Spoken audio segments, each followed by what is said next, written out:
help with nerve pain. Now, if you've ever suffered from nerve pain, you know how uncomfortable the constant discomfort and tingling or pain or burning sensation from nerve pain can be. And there might be a number of solutions that you have tried to manage this nerve pain, and one of them is a cold pack. However, you may question your decisions and think whether a cold pack really helps with nerve pain. So today I'm going to address this topic of do cold packs help with nerve pain? And of course, we're also going to discuss how they help and a few precautions that you need to take if you are using a cold pack, whether for nerve pain or any other kind of pain like muscles or any other part of your body. All right. So before we jump into the topic for today, for those of you who don't know me, my name is Swati. I'm an executive mom power coach. I help moms of younger kids who work in high stress executive jobs to manage their spinal, that is back and neck, and joint pain. And I do this by giving you simple exercises, easy lifestyle tips, some hacks, some changes in your general lifestyle. And I also talk about some non toxic products that have helped me in my own spinal and joint pain journey. And I do all this by taking away a big chunk of your time because, hey, we are moms, we're busy people, right?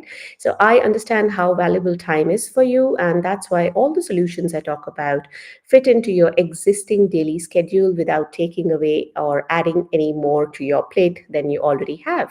All right. So without wasting more of your time, let's go back to do cold packs help with nerve pain? Now, yes, they do, especially if you have an acute nerve pain. What I mean by acute is if you have a nerve pain that has just started, or you have a nerve pain that is very high in intensity, especially if you have a nerve pain that is associated with inflammation in your spine, or I mean, we are not just talking about spinal nerves, but also peripheral nerves. So basically, what I mean is not just the nerves that are exiting your neck and back, but also some nerves that are present, say, if you have, say, a carpal tunnel syndrome and your pain is in the wrist and hand area. So we're talking about all those nerves. So if you feel sore or you feel the achy, dull, achy pain, these are two typical signs of inflammation. Now, you might think I'm talking about nerve pain on one end and I'm talking about inflammation on the other end. What happens is when you have nerve pain, there has to be a reason for it, right? So you might have, say, a herniated disc, you might have arthritis in your spine, or you might have a carpal tunnel syndrome, as I mentioned just now, or you might have, say, a stenosis, which is impinging on the nerve, compressing it, irritating it, and thus giving rise to a nerve pain. So, nerve pain itself is a symptom of something else that's happening, or probably you just have something as simple as a poor sleeping posture, where while you're sleeping, your nerve is getting irritated because, say, for example, my neck is not in a good position or posture through that 6, 8, or whatever number of hours I'm sleeping. And that is the reason why my nerve is getting irritated with the position of my neck. Suppose I'm sleeping on my back and my pillow is not thick enough and my head rolls back. This is a good position. Well, it's a bad position, but it's a good position to pinch your nerves because there is like compression at the level of the cervical spine, and there can be a lot of irritation of your nerves. So it may not happen in one night, but then it can happen over a period of months or years. Now, of course, that's another topic, but I have done another video on why your nerve pain is worse at night, which are the good and bad sleeping postures when it comes to nerve pains. You can have a look at my YouTube channel if you want to see those in details. If you can't find my YouTube channel, you can just type Swati Prakash nerve pain on YouTube and those will come up for you. Anyway, moving back. So what do cold packs actually do?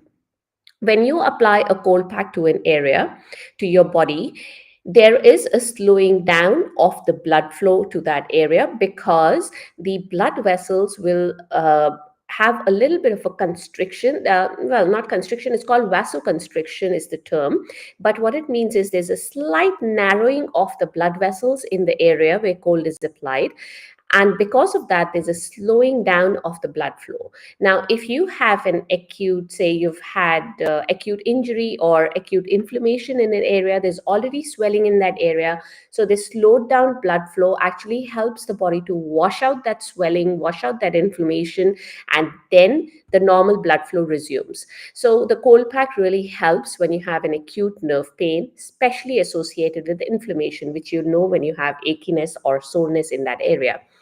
Now, another thing that happens is there, because of the slowing down of that blood flow, there is decrease in the inflammatory signals in that area. So if you don't understand this sciencey part of it, just understand that there is an increased chances of healing of that nerve pain in where you are applying a cold pack. Now, another thing, I'm just looking at my notes here. Yes, so one thing that I was forgetting is when you apply cold to an area, you feel really numb in that area after a while. That is because the nerve conduction, that is the signals going from that area to your brain by the nerve conduction slows down.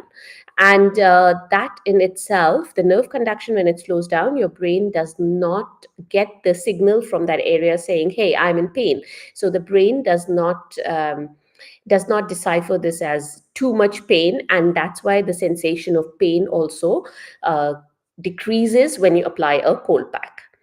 Another thing is, if you have a condition such as diabetes, or you suffer from neuropathy, or you have any condition that makes it difficult for you to differentiate between hot and cold sensations, you can use a cold pack, but you should do it with caution. I would err on the side of caution and not use a cold pack if you have diabetes or neuropathy and you have this hot cold differentiation problem, because a cold pack can also burn like a hot pack. So these are known as cold burns, and you do not want to risk that, right? And also, whenever you're applying a cold pack, I have seen a couple of people who just pull out a cold pack from their freezer and pop it onto the skin directly. Do not do that. Always have a layer of cloth or a very thick tissue in between your skin and the cold pack, because again you run the risk of having a cold burn, and cold burns can be quite painful and the skin can be very sensitive, just like a hot burn would be. So these are some of the precautions that you need to observe when you're applying a cold pack. So if you are confused about whether you should use a hot pack or a cold pack if you have nerve pain, I have done another video on that. Okay, I have written a blog on this topic, say the do cold packs help with nerve pain, and I will leave the link to that blog and the blog with the cold burns as well. So I have a couple of blogs that I've written, a couple of videos that I've done around cold packs and nerve pains. So I will leave the link to all those blogs and videos in the blog, which is do cold packs help with nerve pain. I will leave a link to that blog in the description of this video. If you're watching me on Instagram, the link is in my bio. When you click on my profile and you scroll down from the link, the first blog that will pop up is do cold packs help with nerve pain. Also, in that particular blog, I have left a free guide for you. So that is a guide on how can you manage your nerve pain. So it explains you specific tactics or specific strategies that you can implement to manage your nerve pain apart from cold packs. Alrighty, so if you have any questions, any comments on this video, do drop them below and I will address them for you. I hope this was useful. It's a shorter video than usual because there's just so much that you can explain about cold packs, right? And also, yeah, some people have asked me what are the cold packs or hot packs that I have used. Again, I have left a link to those in the blog that I will leave in the description. So have a look at that blog. It'll give you much more information. It's actually jam-packed with information, more than what I've told you in this video. Alrighty, I'll see you guys next time and you take care. Bye for now.